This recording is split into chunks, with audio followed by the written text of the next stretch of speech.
Šta su to in situ karcinomi dojke i kako se oni otkrivaju, govori nam danas profesorka Dragana Stojanović-Bogdanović, radiolog i subspecijalista onkologije. Karcinom dojke je jedno izrazito heterogeno oboljenje i na puno načina je heterogeno. Patohistološki, faza detekcije, da li je veći ili manji, a između ostalog ima i svoju vrlo heterogenu biološku prezentaciju. U zavisnosti od toga u kojoj fazi ga dijagnostikujemo i koji je tip tumora, svaki od njih ima svoju radiološku prezentaciju. Vrlo je važno spomenuti da ima razne faze razvoja i jedna od prvih faza je takozvani duktalni karcinom in situ sa razvojem dijagnostike, odnosno sa uvođenjem skrininga poslednjih 30 do 40 godina, sve je veći broj ovako dijagnostikovanih karcinoma.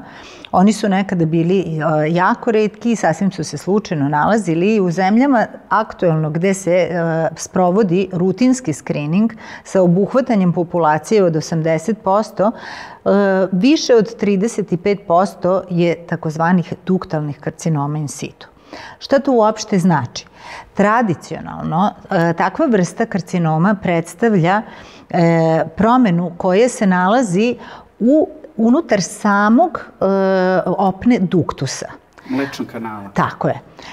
Taj mlečni kanal još uvek nije probijen i taj mlečni kanal čuva praktično te maligne ćelije unutar sebe i samim tim još uvek nije došlo do prolaska u dalju cirkulaciju i između ostalog širenja bolesti kao metastatske.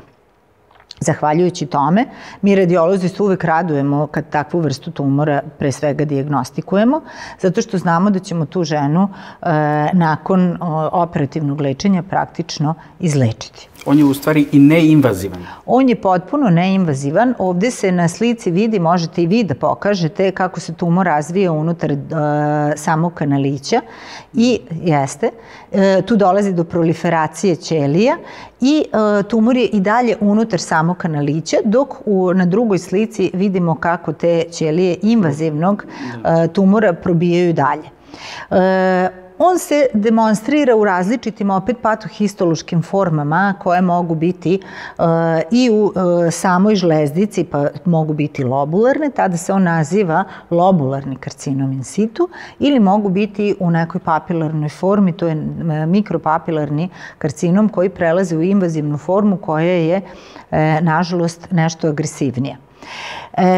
Kada bi mi samo pratili taj duktalni karcinom in situ i kada se ne bi njime bavili hirurški, pretpostavlja se da bi nakon 10 godina taj isti prešao u invazivni tumor, te stoga tog momenta kada posumnjamo, kad ga dokažemo nakon kor biopsije, on mora da bude odstranjen.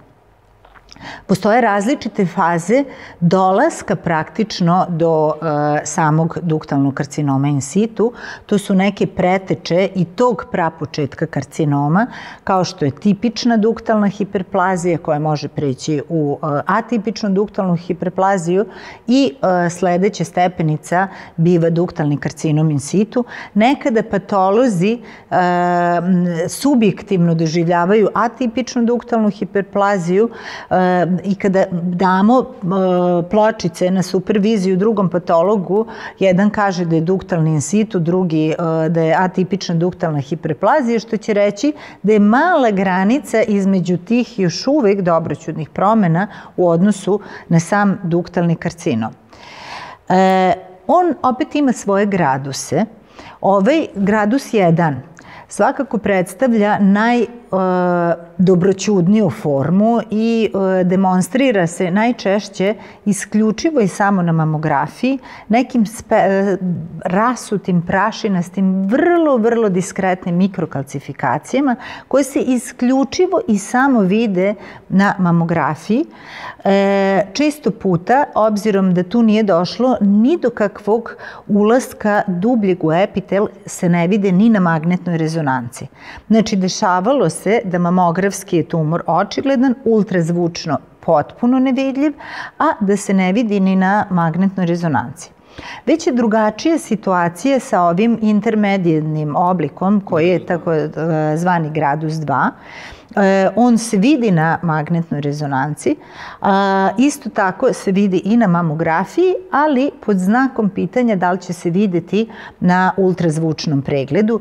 I to je ono pitanje što često puta postavljaju pacijentkinje, zar mora mamografiju? Da, mora, zato da bi uhvatili baš ovu fazu koja je naša najsrećnija faza, koja predstavlja potpuno izlečiv tumor dojke.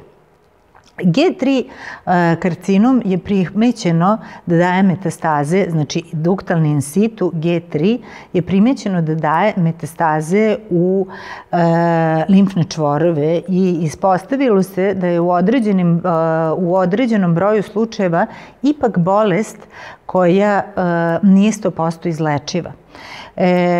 Sada je polako u fazi promena klasifikacije po Svetskoj zdravstvenoj organizaciji gde će G3 biti prebačen u invazivni tumor.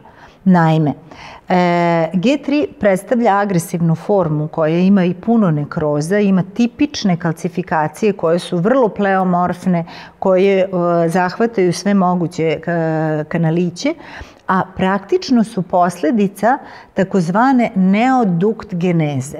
Znači, u jednom malom segmentu je došlo do proboja samog zida tog kanalića i počeli su da se formiraju novi kanalići. Kada patolog dobije uzorak na pločici, to je samo jedan presek gde su ti kanalići i dalje koji su uzeti u presek bez proboja bazalne membrane, a često puta se taj gde je probijena bazalna membrana ne demonstrira patohistološki. Takvi tumori trebaju da imaju veliku pozornost i samim tim moramo, kada prepoznamo te pleomorfne kalcifikacije, da ih na neki način vrlo jasno definišemo. Mikrokalcifikacije često puta budu vrh ledenog brega, gde je ostala piramida samog tumora potpuno nevidljiva. Može se demonstrirati narušenom arhitektonikom, ali jedini način prepoznavanja je u tom slučaju magnetna rezonanca. Savet je, kada se dobije na kor biopsiji uzorak od G2 i G3 tumora, svakako uraditi magnetnu rezonancu da bi hirurg imao jedan potpuno jasan uvid kako da operativno rešava takvu dojku.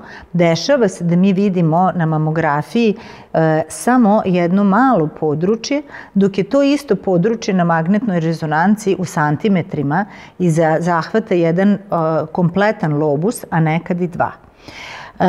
Kako uopšte posumnjati koja je simptomatologija in situ karcinoma u slučajevima kada pacijentkinja nije se primetilo na prethodnom pregledu ili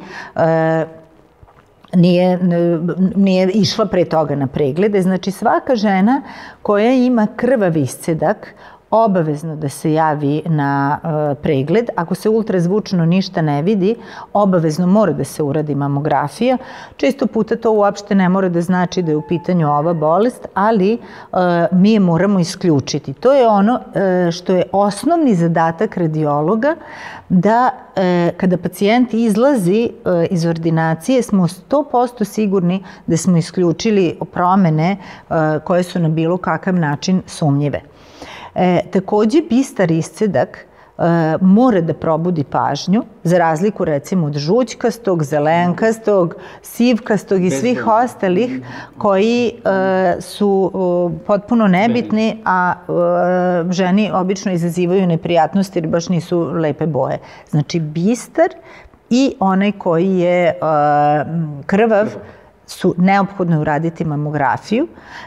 Nažalost, svaki in situ karcinom se ne demonstrira mikrokalcifikacijama. Mi smo najsrećniji kad se demonstrira mikrokalcifikacijama jer ga onda jasno vidimo. Mora se naglasiti i da pregled mora biti na aparatu koji je digitalni i to danas mora biti standard.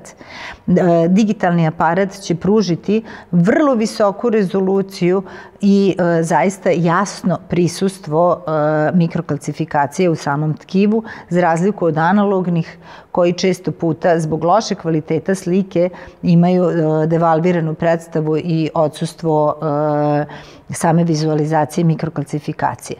Da ponovim, mikrokalcifikacije ne moraju da budu vezane uvek za in situ karcinom, ali isto tako niti odsustvo mikrokalcifikacije sa prisustvom recimo sekrecije ne mora da znači da u dojci ne postoji in situ karcinom.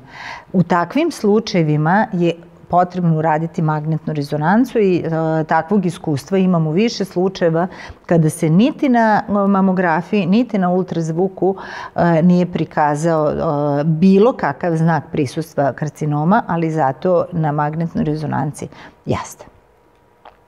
Znači, u 90% slučajeva se na mamografiji in situ predstavlja mikrokalcifikacijama, a u 10% kao narušena arhitektonika.